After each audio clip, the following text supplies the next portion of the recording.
Welcome back to That's So Vegas. I'm Christine McKellar, and we've gone from a medley of music to I'm the lucky girl who gets to interview a gentleman who was once called one of the hottest chefs in Las Vegas, and seeing is believing. Not once. You always maintain the title, right? That's true. You can never You're let always that, the president. It never always, changes. Yes. Just not the current. Yeah, it's amazing, and you rightfully earned that. So sitting here with me is Matt Piekarski, currently at Hex Chocolate Bar. Kitchen Yeah. and bar. Sometimes I get them mixed up. Yeah, and then but Chocolate Factory, we wear many hats over there. yeah, absolutely. But you're the master of wearing different hats, because I know that when you first came to Vegas, and you're from Wisconsin, correct? Yes, ma'am. You worked at a couple of the top steakhouses here in town. Yeah, I've been all over. I opened the Wynn. I was at Bellagio, Encore. I opened up MGM Grand Detroit. Bezos. I was at Besso for a little while. Besso, Absolutely, yeah. So, I mean, I've been around town. Yeah. I've been here for 12, going on 13 years. Well, the town is much better for it, I gotta tell you that. I hope so. We're trying. Maybe we'll, Hex, of course, is at the Paris, and for those of you who aren't familiar or don't live here in Las Vegas, so one of the obvious distinctions is their chocolate, although we will talk a little bit more because I know you do a number of things. So, but what makes this stand out is the first bean to bar. Yeah, we're bean to bar. So what that actually bar. means is we source directly from farmers around the world. Chocolate grows 20 degrees north or south of the equator. I didn't know So that. absolutely. It's a tropical crop. So we bring in the beans, import them into the country, bring them into Las Vegas. We sort them and mix them with one other ingredient. So it's just cocoa nibs and coconut palm sugar. So then we make this really delicious chocolate. It's 2 ingredients, and it starts at 70% chocolate, which the FDA considers a health food, or the USDA. So anything 70% or above is considered a health food.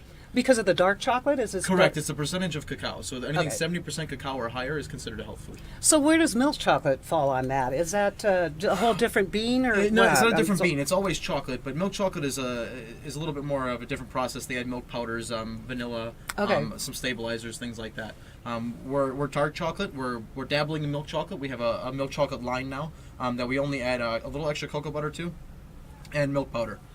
So yeah, absolutely. So we're trying to keep it as clean as possible. But we brought the brand into the market on dark chocolate because this is just the craft chocolate market has been evolving over the last, I don't know, 8 years, 7 years, and it's all focused on dark chocolate. And I've then there's noticed. people that are popping up with milk chocolates, and people use goat milk and sheep milk and all kinds of crazy stuff. Never heard of that. Yeah, no, and That's people kind think of- we're crazy because we use coconut palm sugar.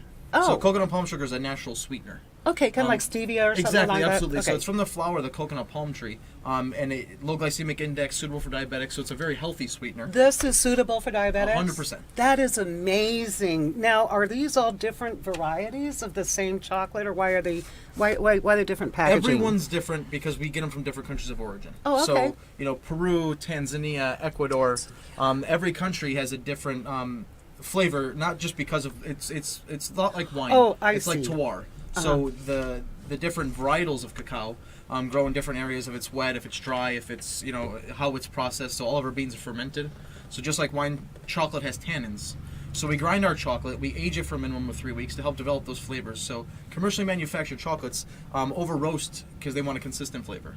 We want a consistent flavor a year over year with the same beans, but we want to accentuate those natural flavors just like you would do in winemaking. So could you actually have tasting parties like you would with- 100%. Every single one of these, regardless of the percentage of cacao, we step it up. Ecuador is 73 and Madagascar is 74, but they all taste completely different. That's amazing. Peru has notes of dried fruits like raisins. Tanzania has lots of cherry and lemony flavors. Venezuela, lots of spiciness. Ecuador, I call it funky because it has lots of floral and really just kind of earthy tones to it. And then Madagascar, we leave a little bit acidic. So it has lots of natural citrus flavors. So that little bit of acidity that we leave in the chocolate kind of accentuates it more natural. This is It just totally brings it all amazing. out. So instead of having wine tasting parties, aren't you happy to know you could have healthy chocolate tasting parties? Absolutely. It is amazing. More and more you see at the grocery store certain popular brands like Ghirardelli. Now they're coming out and they tell you the percentage of the dark chocolate in that. So Yeah, everybody's calling out the percentage, but what I like to highlight is that we're a single origin. So on every one of our boxes, it calls out the farm that we get it from and the percentage of cacao, so that you can actually trace it back to the actual farm that we purchased from. So whether it's a Coca Camile, Camino Verde in Ecuador, it's just really kind of focused on humanitarian aspects of it as well. Really giving back to the farmers, giving them a premium price for what they're growing. It's a very cacao is a world commodity. It's a very poor crop. As a world commodity, it trades about $1 a pound, and we pay anywhere from $5 to $10 a pound. Amazing. So this is an extremely high-end product. Yeah, and look at all these different beans and stuff. So these are the ingredients. I'm not sure how well it shows up on the camera, but these are the beans themselves. Oh my goodness! Can I hold them? Absolutely. So inside that bean are the nibs. Okay. So those are the nibs. Wow. So that's what we grind down, Okay. and then we mix it with the coconut palm sugar. And Don't I won't. touch anything. If you want to taste, you can I don't taste. care. Yeah, you can taste that, and you can taste that. I wouldn't eat the whole bean. But we bring the beans in. We sort them by hand. We want to reject anything that's kind of cracked open or not solid and big and plump. We roast them. Look at and that! then- It just Exactly. popped. So then what That we have was to so do is we have to easy. separate those two items. Oh, So I the shell on the see. outside we have to actually remove. Okay, I got so it. we put it in a machine called a winnower. It blows air over it, so the shell's lighter. It blows over the top. The nib falls straight down. And then we put those into stone mills. They're granite stone grinders. Fabulous. And that were traditionally used for lentils. And it just grinds the chocolate down, and it helps to. The bean itself is 50% fat. Now people can see this actually happening at the Hex 100%. Kitchen. So we're a fully functioning chocolate factory. And then true bean to bar, again, direct source. Go to the farmer, we bring it back, and we do every step of the process, including the packaging. So all of these bars are wrapped by hand, I was gonna ask stuffed you by that. hand, and then labeled by hand. Oh, that is just absolutely amazing. And then, of course, you have the candy shop there, the chocolate shop. So Absolutely, this is the foundation for our brand, and it's a retail component with the chocolate factory, and then we also have our full service restaurant. So Right, I yeah. oversee all that, but the restaurant itself is just casual American, really solid, flavorful foods. Jambalayas, pizzas, pastas, steaks. Like right now we're doing a prime rib special, but it's a tomahawk prime rib because I've never seen that before. So it's got the really long bone. We slice it down. It's for 2 people. is that why they call it tomahawk? Yeah, just because that long bone. And is that part of? I know you have some specials coming up for New Year's. Is that your New Year's special? That's actually going to be one of the New Year's Eve specials. Is Okay. going to be the tomahawk prime rib, and then we incorporate little aspects. Obviously, the chocolate it goes really well with dessert. So we like to put it into other things. So the hollandaise for the prime rib we're actually making with cocoa butter, No and kidding. the potatoes we're confying. So confying is cooking in its own fat. Where we're cooking potatoes in the cocoa butter too, and it just gives it just this little bit of a buttery flavor, but it gives it this hint of chocolate, and you don't really know what it is, almost umami. So you're Okay. kind of like trying to figure I it love out. figure it umami, out. yeah, yeah. Exactly. So it really kind of it heightens your senses and it makes you try to pull other things out of it, and actually it's a really interesting flavor. You know what? I learn something new all the time, and I guess that means I'm not getting that old. But I didn't know confit meant cooked in its own fat. Right. That's why it's almost like a bastardized term because Okay. potatoes don't have their own fat. Right. So it's traditionally That's meant for true. like things like duck and pig and things like that. So, right. but it's just the term that we just kind of utilize now is things that are actually cooked in fat. Well, yeah, and there's so many different flavored oils out now. You have Exactly. chili lime and chili this and chili Right. that and the other. So kind of as a fun thing, I mean, I was almost thinking you could make a 5-course meal out of all these different chocolates. You could. So part of what we do is, again, we incorporate these in all the desserts. So when you come into the restaurant, each one of these chocolates is used for different desserts. So we have a brownie, we have cookies, we have panna cottas, we have cakes, we have all different kinds of a French silk pie. We have all these kinds of things that incorporate chocolate, not just as like the main focus, like the brownie, but as a highlight, like the panna cotta. We steep the cocoa nibs in the cream and the milk, and it's like an accent. Ooh. So yeah, that I mean, just sounds it's just so little good. things. We use the chocolate, we chunk it up and put it in cookies. So again, those are just like little flavor components that help to accentuate them. I think that's amazing. I would never have thought that chocolate would develop, and like you said, with the different countries. And Even the nib. And when you look at the nib, picture like a peanut. Okay. So the nibs are roasted. Again, it's the seed of a fruit. So you roast it, and then it has this nuttiness to it. And if you sprinkled it into the chocolate, it tastes and eats just like a nut would. So we actually candy these and sprinkle them on salad. Oh, So it's that a good just replacement sounds for nuts. Oh. It's really, really interesting. It's You just- have candied the nibs, and then 100%. instead of, say, like sunflower seeds or something, you can actually... Exactly. And do you sell those in the store? We don't sell them in the store currently, but people do come in and ask for them, and we do sell them upon request. Lots of people in the restaurant come in and ask, hey, can I get some nibs? I'm like, sure, no problem. And then, we're processing constantly, so we always have different nibs available. And some people are like very specific, like, hey, do you have Tanzania nibs? I'm like, absolutely, sure, let me go check. And then we're always accommodating. It's about putting the customer first and making sure everybody leaves happy. One of our brand standards is you arrive a guest and you leave a friend.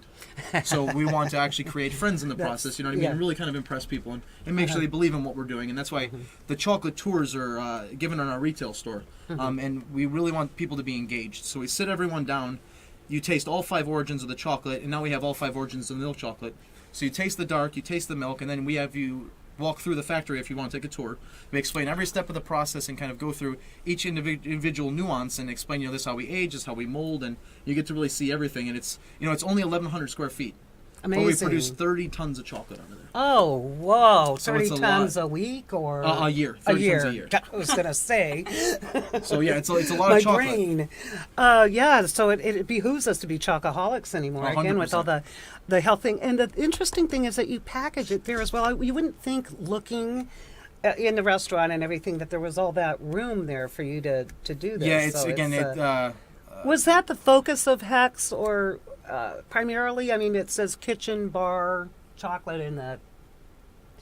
It is a focus. It's 24 but it's hours, really, too. Exactly, it is 24 hours, but the chocolate is just the foundation. Everything is the focus. We want to bring everything together and have it all run in unison and really interact and kind of bring in a full experience. We want you to come in and, enjoy cocktails at the bar, sit down for dinner, walk through the retail, sit down at the chocolate counter, get the explanation, and and leave having had a really great experience. So you could make a chocolate martini out of this. I bet 100%. that would We just be we rim some of our drinks with we make a chocolate powder for drinking chocolate, like a hot chocolate. Oh, so we mix that into a sweet. couple things. We make chocolate sauces to put into different cocktails. So this yeah, is amazing. it's incorporated into everything. It's small. It's not overbearing. It's just it's meant to accentuate and really bring people in, and we don't want to force it on anyone. And at the end of your meal, we give you a little pedophore, just like a little chocolate hexagon, to taste. To kind of step you into the chocolate, and then look, if you want to learn more, just walk next door and we'll give you the full experience. It's amazing how things progress over time too. Because I remember when I was little,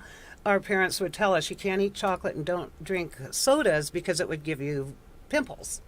Right. So I imagine that's a myth that chocolate. I'm not. Yeah, it's you kind of see different articles online. Everybody has a different Right. opinion. I can tell you that I eat plenty of this all day long, from as the raw nib down the to the hottest finished chef. good. Obviously, Exactly. it doesn't. So Yeah. That's what amazes me about you, and I did interview a couple years ago. It was 2 years ago, I think, or was it maybe last year? it's probably going on 3. Right, now. yeah. It's been a while, but you are so well versed, and it was at the sugar factory, I have to say it because it's true.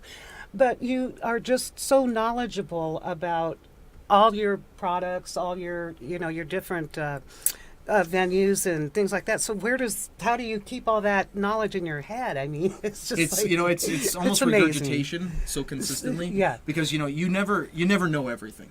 That's ever. true. You always have to learn. Right. But the general public now is so educated, and they have access to so much information that if you aren't at least at their level or half a step ahead, you're going to be a full step behind.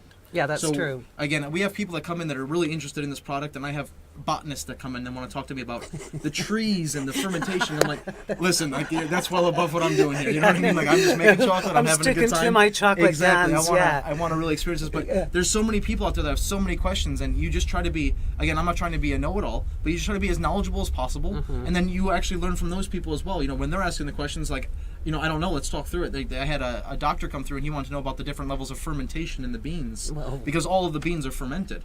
I'm like, I couldn't tell if it was, this or that fermentation. I honestly had no idea, what I mean? So it's like you just go back and you try to learn, and, we started this process with just an idea. My managing partner's name is Matthew, Matthew Silverman, and he asked, hey, have you ever made chocolate before? And I said, no, I've never even thought about it. He's like, okay, well, we're going to make chocolate. Cool, no problem. So we toured the country, went to a couple other different producers around the country, and got to see what their operations were like, really experience, what they were doing. And then we just read every textbook we could find on commercial manufacturing of chocolate, which doesn't really resonate down to this level of small scale, but it's just the ideas behind it and the principles.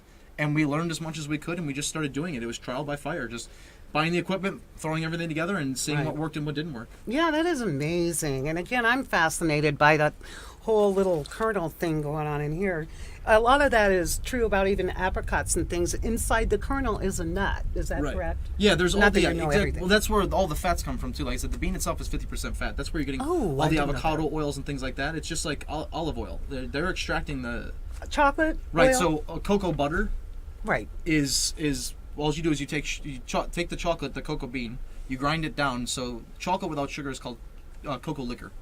So there's no alcohol in it. It's just that's the name of it. So it's got no sugar, but they put that in a press and it actually expels the fat. So the byproduct is a cake, and that cake is actually